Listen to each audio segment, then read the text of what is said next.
this is it. The idea is for the first pour, we create the box. Every contractor, every professional has an opinion about how to do it.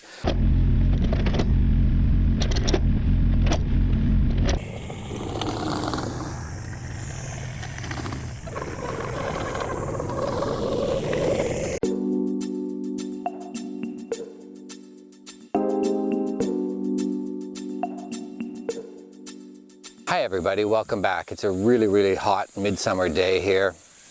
And I don't recall exactly where I left you off. I think the last video was we were taking down those trees, pulling the trees out of the slope that they had fallen into, cleaning them up, and leaving a pile of rubbish on the mountain.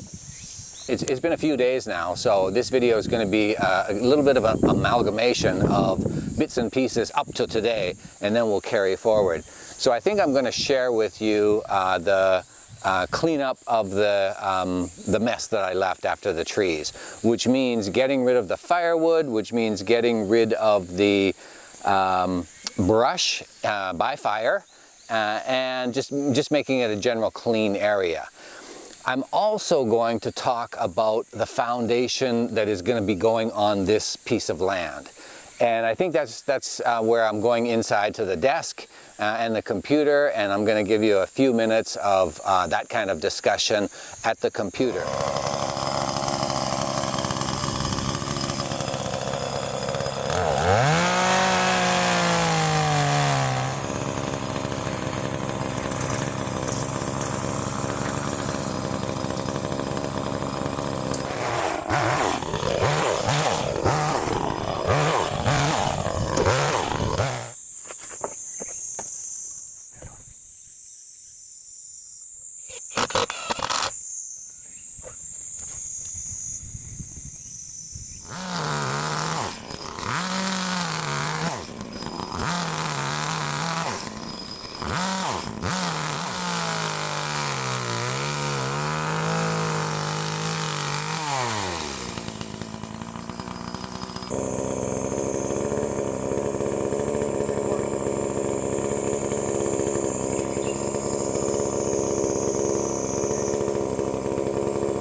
Yesterday, Amy and I were up here trying to clean off the all the wood that we got pulled down a couple weeks ago and get it off of the area where the foundation is going to go, because we've got to start planning, putting our stakes in the ground, finding out our elevations, and deciding on the whole thing.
I'm actually running out of space. I don't have any more space for firewood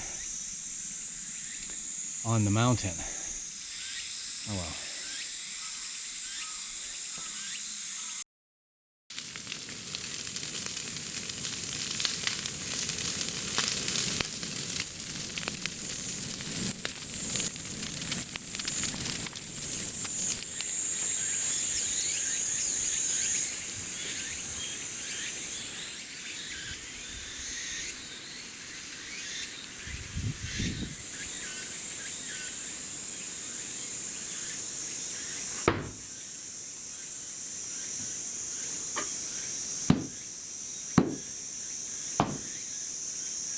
So the foundation is fully designed and spec'd and approved by professionals, okay? A structural engineer and a licensed architect designed it.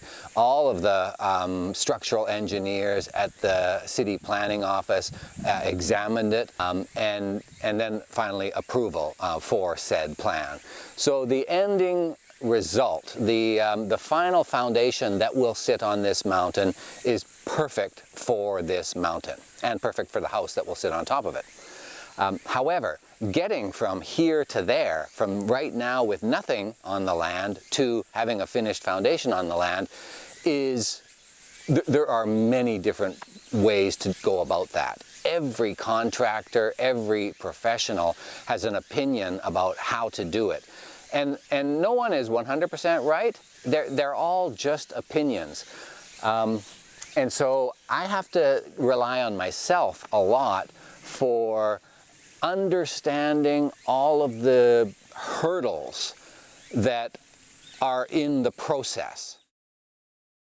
This is the foundation that we will see in its final form on the mountain. You can see it's a split level, and I've got two different colors here. I've got an orange color for that central-ish box, and I've got an orange color of a different shade for the upper wall and the two slabs. I should have chosen a blue and an orange, perhaps. You can ignore the two front feet for the moment, those two kind of anchor-looking feet at the very front. There's still some debate about whether we need them or not. But we've got this split-level foundation with a back retaining wall that's designed to protect the house from anything falling down the mountain. And this, as I said, has all been designed to spec, engineered, submitted for approval, and approved. Now, there's a couple of ways that we can go about doing this. The architect suggests we start at the bottom, and we start with the first slab. And I'm just going to get rid of some of the elements here so you can see. That first slab at the bottom, remember these two slabs are 18 inches thick and just filled with rebar. It's a big, big, heavy old slab. He thinks we should start at the bottom, and this is a natural recommendation. It's a natural progression. You start at the bottom of a foundation and you work your way up. But I need that space on the mountain for equipment for when I'm building the top half.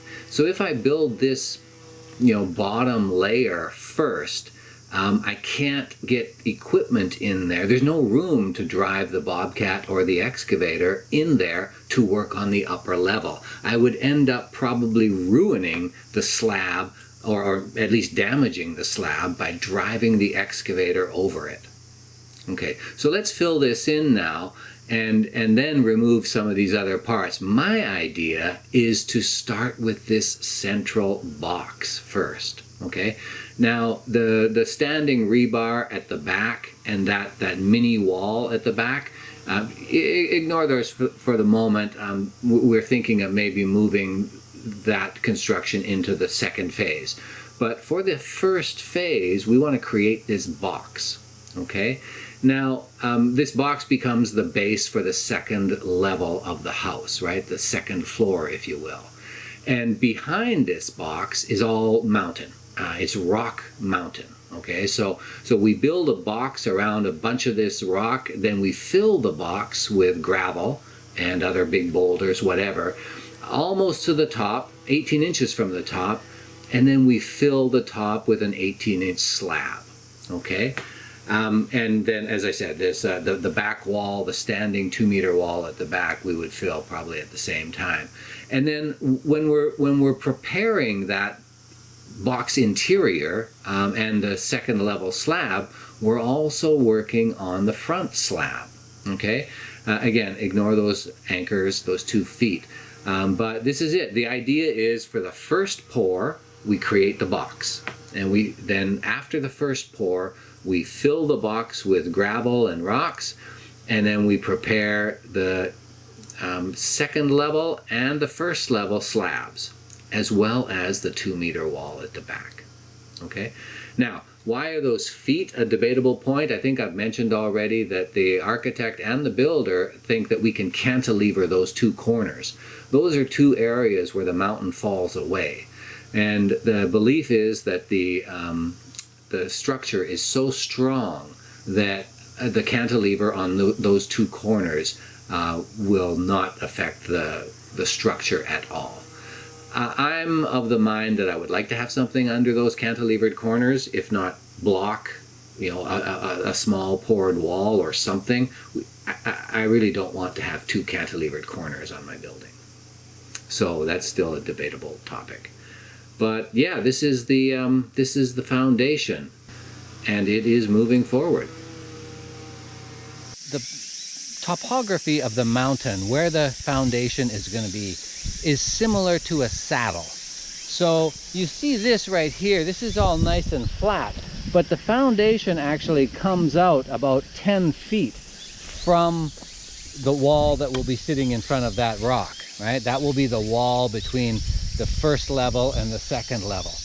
But when the foundation comes out 10 feet, you can see the ground slopes off right there. It's level right here, and it slopes off right there. Today we're going to start clearing out the 2 side foundation areas that will create a box for the upper split level foundation. I'm sure I'm going to have to edit the hell out of this to make it logical and understandable. Okay, let's look at the site and see what we got going on.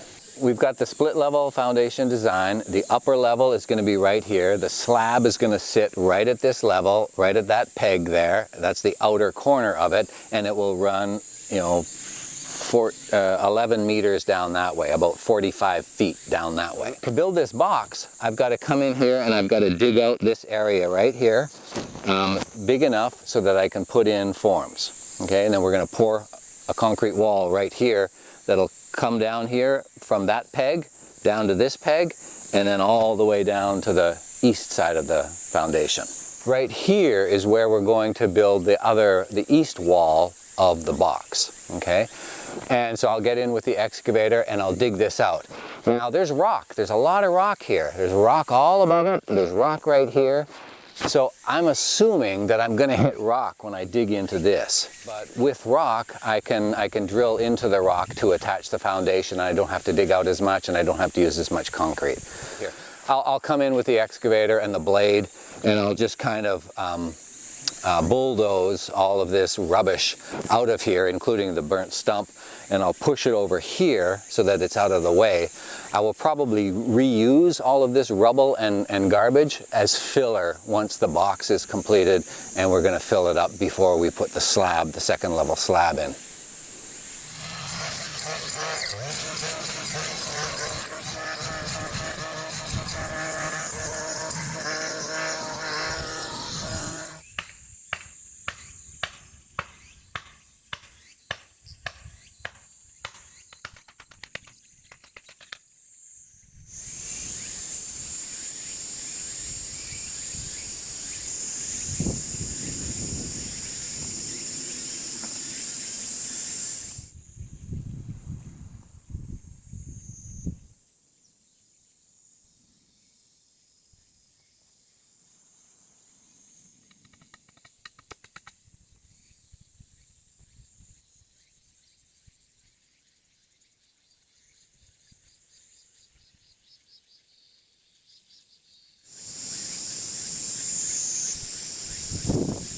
I've set up lines on my temporary batter board to allow me to dig out the area. This doesn't have to be exact at this point.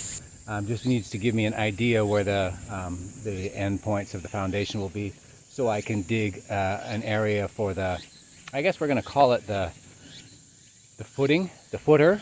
It's not really a footer in the Western sense. It's only about 2 inches thick, but it'll allow us, it's going to be a poured concrete base, 2 inches thick, that will create a level working surface for the ultimate foundation that will go on here. And so on both sides now I've got the batter boards far enough away that I can just start digging in front of them and beside them, and hopefully they don't move, they stay here through construction so that I can come back and run lines when I finish digging this out.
Okay, as I thought, I don't know if I hoped for it or not, but I hit rock right underneath this level of this layer of loam, and that's good. Well, I think it's good. I'm going to be able to put rebar straight into the rock to hold the foundation.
Well, I think I've done a fair job of just clearing the area. I haven't dug out the west wall, let's call it, yet. I'll do that after lunch, maybe. It's getting a little bit hot.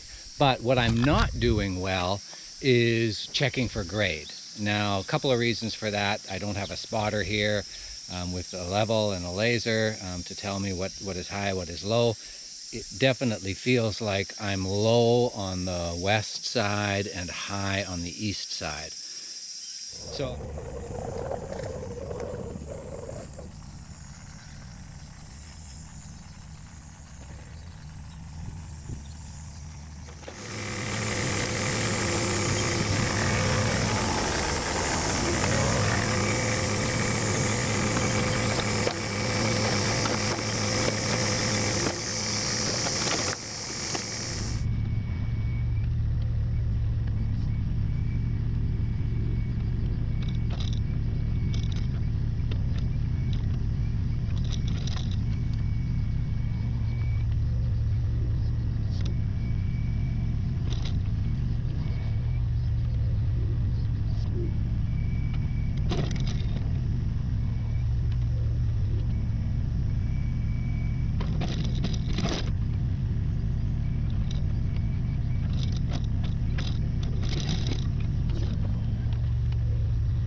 Well, this side isn't as clear cut as that side,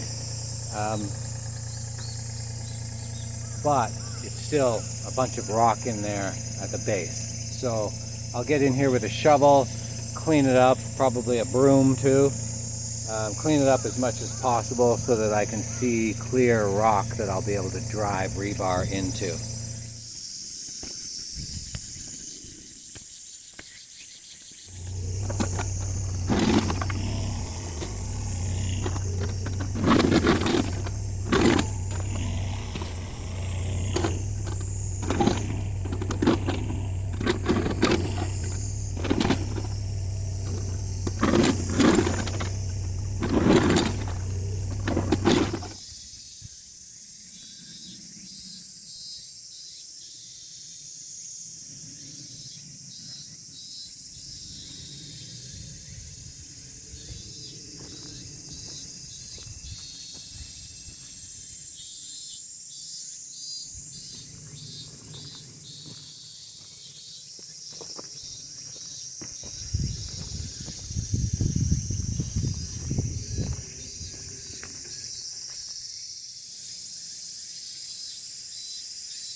You know, when I come at it from below, up this little ramp here, it looks pretty level.